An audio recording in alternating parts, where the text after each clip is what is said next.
Okay. Am I in the picture here? Okay, tighten it down. Well, hey everybody, how you doing today? It's Ken Haedrich, the Dean of the Pie Academy, and just wanted to say welcome to my first live event. It's great to have you here. This is a little different for me because I've used to doing videos, so it's a little nerve-wracking because I'm not able to do second takes and edit and things like that. But I thought it'd be fun to do this, and it'd be an opportunity for me on occasion, because I get a lot of questions from you about different aspects of pie making. So I thought it'd be a good way on occasion to answer some of those questions that I get from you. So seems to be a good format for doing that. So that's what we're going to do today, and I'm really glad you can be here.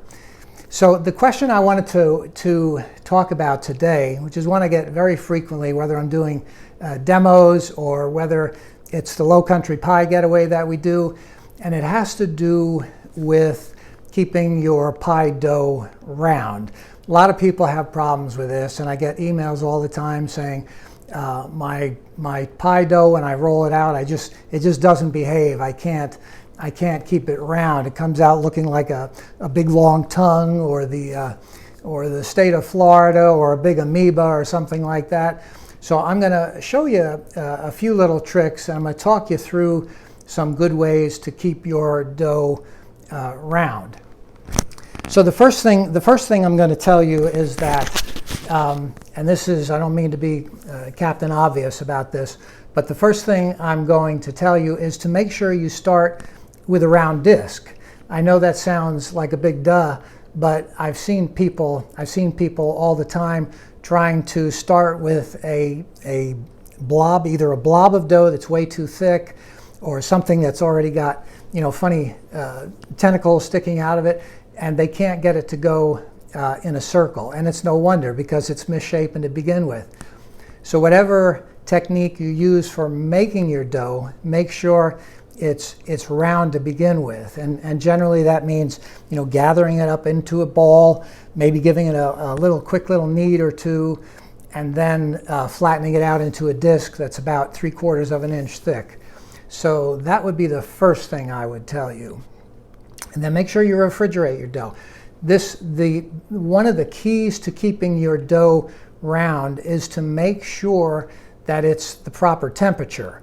It needs to be not too cold and not too warm. In other words, not too hard. When I say cold, I mean hard, and warm is usually a softer dough. It's not actually warm, but it's not as cold as it should be. So that has a lot to do with how cooperative your dough is. And the other thing, and I'm going to show you all these things in just a minute, the other thing is a lot of people start rolling their dough way too aggressively, and they make a sort of a big cavity in it, or they make a big swipe in one direction, and it's misshapen from the very start, and from there it's all downhill. So what you want to do is take it down slowly. In a bakery, most bakeries has a machine called a sheeter, and when they make different doughs, they put the dough through the sheeter, and each time they put it through, they change the dimension of the dough very slightly, just to make it incrementally less thick. And that's sort of the idea that you should use when you're doing your doughs. So let's get a couple of doughs out here and start playing around with them. I'm going to take this dough here, and I've got why don't you move the camera down here, sweetie. I say sweetie, when I say sweetie, I'm not talking about you. I'm sure you are a sweetie, but I'm talking about my wife, Bev, who's on the other side of the tripod here, who's helping me out today. So that's who sweetie is. So here's a typical piece of dough that you might be working with. Now, a lot of people, especially if the dough is too soft, they're liable to do something like this and start very aggressively by pressing down on it. And you see what happens right there? All of a sudden, I'm starting to get into trouble, because the dough has not been taken down evenly. So you can try to repair it from there, And if you're good, you can fix it. But you don't want to make like big divots in the dough, or you don't want to go up close to the edge and do that kind of thing and laminate the dough to whatever surface you're rolling on. You want to keep it nice and even. Let's get another dough here and play around with it since this one's already messed up.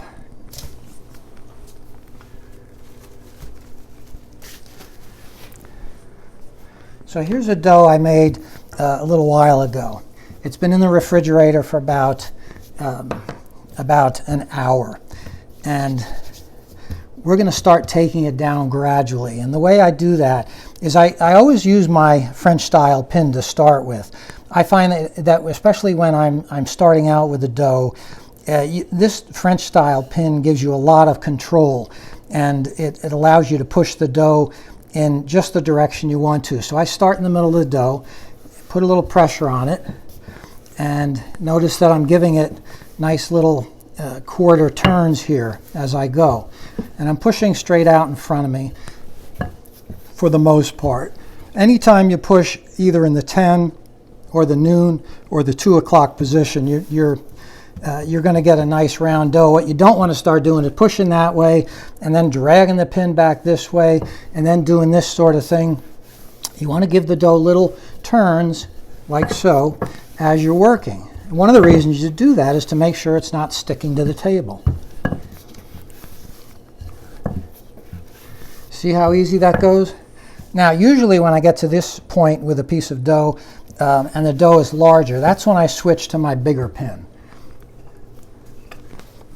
This one here, this is called either a bakery pin or an American style pin, and that covers a lot of ground, and it's got a flat surface instead of a tapered surface, so it really does a good job of flattening out the dough. So we go like that. And that keeps the dough nice and round. See, if it gets out of shape, one thing you can do with this pin, because it's higher, it's thicker here in the middle, you can do a little move like that and move the dough in the right direction in that one spot. So anyway, that's about a 12.5-inch circle right there. That's about the size circle we'd need to get the dough into the pan. Let's do one more just for the fun of it.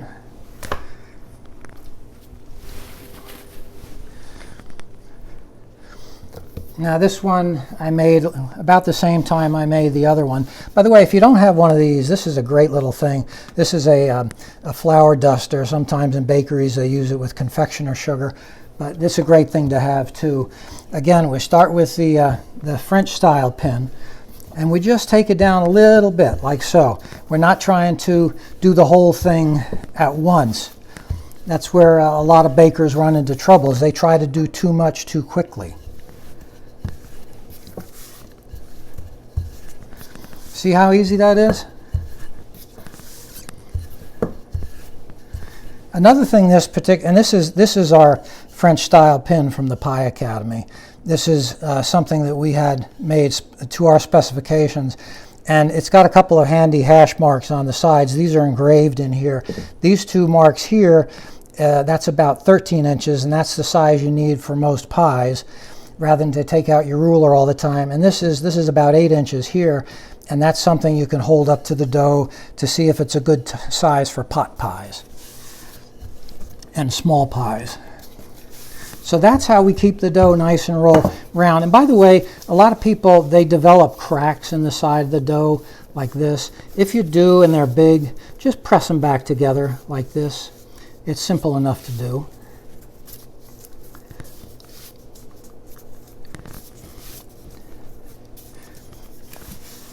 And we switch to the big pin.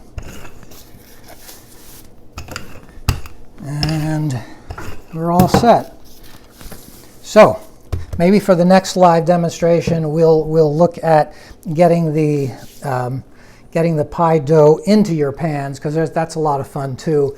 And we'll take a look at the different ways we can do that. Anyway, I just want to let you know that I really appreciate you tuning in today. This is the first live event we've done, so maybe it was a little bit rough, but I just wanted to check out to see what sort of response I would get from you. So if you like this, if this was enjoyable for you and you like learning this way, let me know in the comments. And if it was totally boring or you didn't enjoy it, maybe you shouldn't say that. But anyway, it's great to have you here today. And by the way, we do sell these Pie Academy pins in our store. And can you imagine how nice that would look under the Christmas tree for one of your favorite bakers, maybe even yourself? So if you're interested in these, you can find them on the Pie Academy store. Anyway, thanks for tuning in today. Since you're there on the YouTube channel anyway, you can go ahead and subscribe if you want to hit the subscribe button. That way when I do live events in the future, you'll get notifications and you won't miss any videos that I post. So anyway, thanks for tuning in today, and we'll see you next time. Take care.